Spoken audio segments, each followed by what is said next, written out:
Assalamualaikum warahmatullahi wabarakatuh. Halo teman-teman, selamat datang di channel saya Bang Kowi. Ini saya baru sampai rumah habis dinas ya.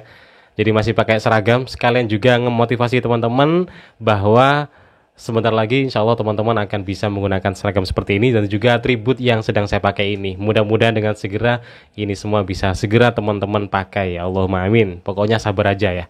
Nah, di video kali ini saya pengen ngebahas perihal kapan sih SK akan diterima dan juga kapan nantinya teman-teman mulai bekerja setelah menerima SK dan gajiannya turunnya kapan plus rapelan gajian kira-kira diterima kapan.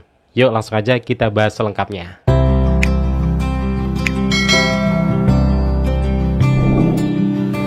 Oke teman-teman, jadi perihal pemberkasan ini kan masih berjalan ya pemberkasannya. Nah teman-teman nanti SK-nya diterima ketika kapan sih? Jadi SK nanti diterima ketika pemberkasan di seluruh instansi di wilayah yang teman-teman tuju, misalnya Surabaya, berarti kan banyak wilayah ya, ada Jombang, ada Mojokerto, ada Kediri, Lamongan, Malang dan sebagainya. Ketika di satu wilayah BKN itu sudah beres semua, baru nanti SK mulai turun. Nah teman-teman nanti juga bisa ngemantau ya, bisa ngepantau langsung. Kalau saya dulu di wilayah Jombang, ini tergabung di wilayah BKN 2 Surabaya. Jadi saya langsung pantau di Instagramnya. Jadi teman-teman bisa langsung aja cari. Di sini alhamdulillah di BKN Surabaya pihak BKN ini sangat aktif sekali di sosial media. Nah teman-teman bisa cari sendiri BKN yang sesuai dengan daerah teman-teman lamar ya. Bisa cari di Twitter, Facebook atau mungkin di websitenya. Ini saya di Instagram. Jadi mereka selalu konsisten ngasih informasi. Ini saya tunjukin ya di layar. Nah bisa dilihat jadi ini di pemberitahuan pertama untuk pertimbangan teknis penetapan NIP CPNS 2019 wilayah Jawa Timur. Jadi ini kita bisa cek langsung daerah kita. Misalnya saya di daerah Jombang ya. Ini kayak di Mojokerto usul masuk 1, 2, 3 disetujui masih 111. Kalau kayak gini nggak usah khawatir teman-teman. Ini petanda bukan yang lain yang belum dimasukin ini berarti TMS enggak. Jadi mungkin masih belum didata ya. Kalau ada TMS nanti akan muncul di sebelah opsinya ya. Ada instansi usul masuk disetujui, ada BTL itu batal berarti dia mengundurkan diri, dan ada yang TMS atau tidak memenuhi syarat. Ini Jombang masih belum disetujui sama sekali, berarti masih belum dicek. Jadi dia harus sabar. Scroll lagi ini per 3 Desember Jombang mulai dihitung, dan alhamdulillah Jombang di sini langsung muncul usul masuk 366, disetujuinya 366, dan ini kebetulan di Jombang juga jumlah pelamarnya ada 366. Jadi semua sudah masuk dan sudah disetujui. Ini mulai lega saya dan teman-teman. Terus dicek semuanya nanti akan sampai tampak semuanya udah selesai semuanya. Mana ya, misalnya yang ini. Nah per 11 Januari ini sudah tuntas semuanya, ini semua daerah mulai dari kota Mojokerto sampai kota yang terakhir Pacitan sampai untuk provinsi Jawa Timur. Ini sudah disetujui semuanya dan tidak ada yang batal atau yang mengundurkan diri dan tidak ada yang TMS. Nah ketika ini udah beres semua, baru nanti berkas sudah mulai dipersiapkan di daerah masing-masing. Misal saya Jombang, daerah Jombang sudah mempersiapkan berkasnya, SK-nya sudah mulai ditata dengan penataan NIP yang sudah ditentukan oleh Kanrek 2 BKN Surabaya. Dan setelahnya baru teman-teman akan dipanggil untuk pengambilan SK. Nah jaraknya kapan sih? Maksudnya berapa lama? Ini kalau dilihat ya, jadi ini dihitungnya per 1 Desember. Jadi dulu kita pemberkasan di angkatan saya itu selesainya di 1 Desember. Jadi 1 Desember langsung didata, kemudian finalnya 1 Desember ke 11 Januari. Jadi sekitar sebulan lebih ya. Jadi teman-teman harus sabar. Jadi nanti ketika pemberkasan sudah selesai berakhir masanya, maksudnya ya, misal masanya tanggal 7 sampai 21. Jadi 21 itu udah selesai baru diolah sama BKN. Nanti BKN ketika selesai itu perkiraan ya sesuai dengan yang saya alami ini sekitar 1 bulanan. Nah baru ketika udah selesai SK kita terima.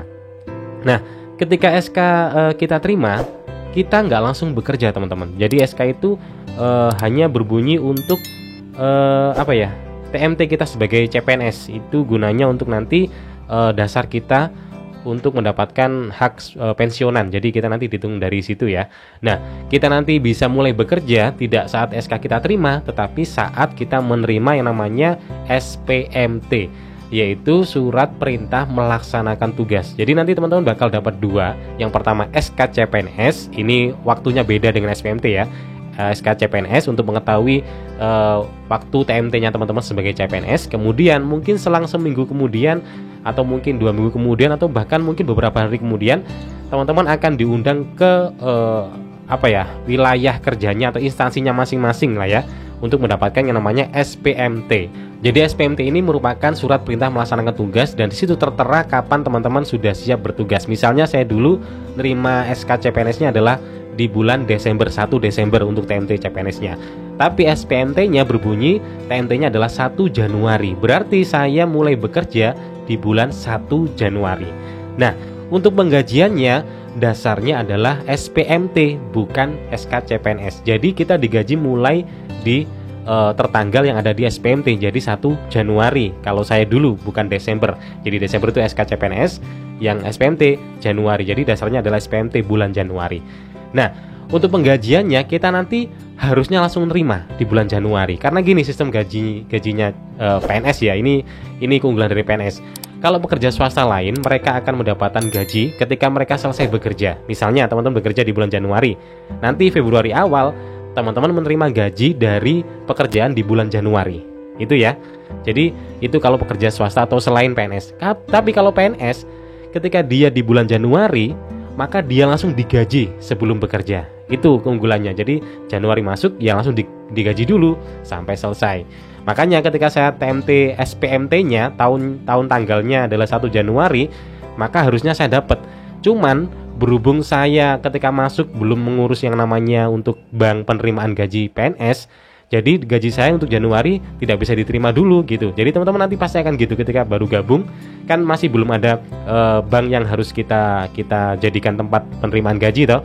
Nah, nanti teman-teman nggak nerima gaji dulu, tapi akan terima di bulan berikutnya. Jadi untuk bulan yang teman-teman masuk ini nanti akan dirapel. Misal saya dulu masuk di bulan Januari, belum menerima gaji. Nah, ketika Februari saya akan menerima gaji pertama, tapi itu untuk gaji bulan Februari. Januarinya akan dirapel biasanya di pertengahan tahun biasanya. Jadi nggak langsung di bulan Februarinya, tapi di pertengahan tahun. Biasanya gitu, menyesuaikan dengan usulan anggaran dari bendahara instansi, biasanya gitu. Jadi teman-teman nanti ketika baru masuk, kemudian bulan berikutnya baru dapat gaji, itu bukan gaji yang pertama, itu gaji yang kedua di bulan itu. Gaji yang sebelumnya ketika teman-teman baru masuk itu masih ditangguhkan karena memang teman-teman masih belum punya banknya ya. Jadi itu nanti akan dirapel ketika waktu rapelan sudah tiba, biasanya di pertengahan tahun. Atau kalau nggak gitu, kalau teman-teman TMT-nya di pertengahan tahun berarti di akhir tahun. Jadi akan terima rapelan sesuai dengan TMT di SPMT-nya. Jadi misalnya SK-nya teman-teman nanti diterima perkiraan mungkin ya Februari Maret mungkin ya SK CPNS, kemudian SPMT-nya mungkin di Maret akhir misalnya. Tapi teman-teman boleh mulai bekerjanya Maret April misalnya ya, April mulai bekerja. Kemudian Mei baru dapat, karena April ini baru ngurusi bank. Kemudian Mei baru dapat gaji. Nah, Mei ini dapat gaji di bulan Mei-nya. Nah, nanti bulan mulai TMT SPMT-nya berarti bulan Maret sama April akan dirapel. Rapelannya nanti menyesuaikan dengan pengelolaan anggaran bendaharanya. Jadi itu ya, sudah jelas perihal pemberkasannya, nunggunya berapa lama. Biar teman-teman tenang ngeceknya di mana, nanti bisa langsung aja cross check di websitenya BKN wilayah teman-teman masing-masing. Langsung di cross check, langsung aja di Twitter atau di Instagram, di Facebook, semuanya dicari, diklik. Misalnya saya BKN Surabaya, saya klik BKN Surabaya, nanti kalau muncul saya follow, saya ikuti informasinya, dan ketika dapat kita pantau aja. Nanti kalau misalnya dapat informasi misalnya pelamar total di daerah teman-teman yang 7 itu ada sekitar 200, dan disitu sudah disetujui 200, dan yang lainnya adalah strip, artinya nggak ada yang TMS, nggak ada yang batal. Lega rasanya, tinggal nunggu sekitar sebulanan lah, nanti baru SK diterima dan mulai bekerja, dan mulailah teman-teman bisa menggunakan seragam yang seperti saya pakai dan juga atribut yang saya pakai. Dan setelahnya teman-teman bisa mengabdi sebagai abdi negara dan juga bisa bekerja dengan totalitas tentunya. Mungkin itu yang bisa saya sampaikan, mudah-mudahan bisa menambahkan wawasan bagi teman-teman dan juga ketenangan juga, biar nggak bingung lagi. Kalau ada pertanyaan silahkan tanyakan di kolom komentar. Kita jumpa lagi di video berikutnya. Terima kasih sudah nonton. Assalamualaikum warahmatullahi wabarakatuh.